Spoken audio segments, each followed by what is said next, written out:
the day I found out I was dyslexic. You're listening to the Dyslexic Signal, the podcast that amplifies the voices of dyslexic thinkers, learners, and leaders.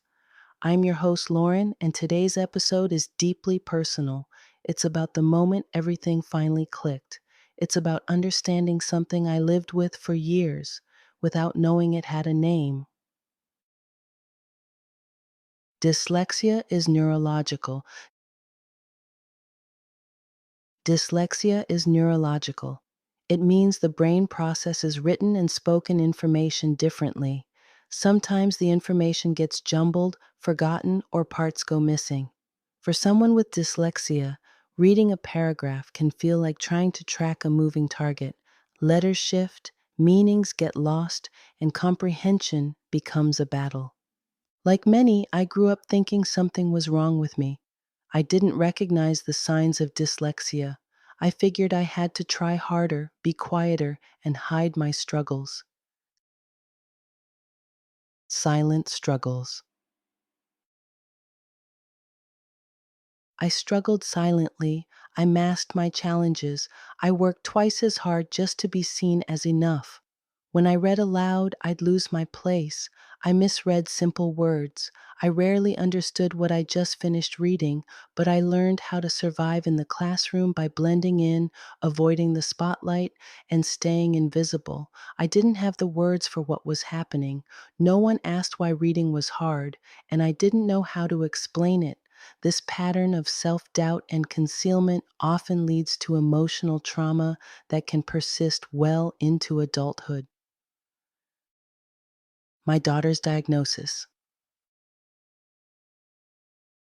It wasn't until recently, when my daughter was diagnosed with dyslexia, that I saw my own reflection. I cried, not because she had it, but because I realized I had it too, and no one ever noticed. I saw myself in her, the missed signs, the struggles that were never explained. But unlike me, she won't go through it alone. Now I can give her what I didn't have: tools, support, and belief.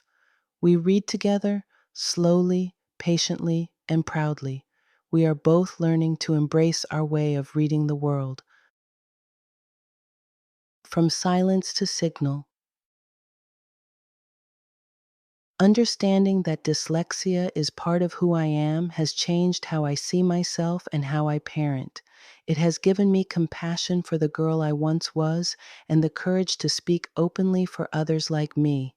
This podcast exists because many people live undiagnosed, unsupported, and unseen.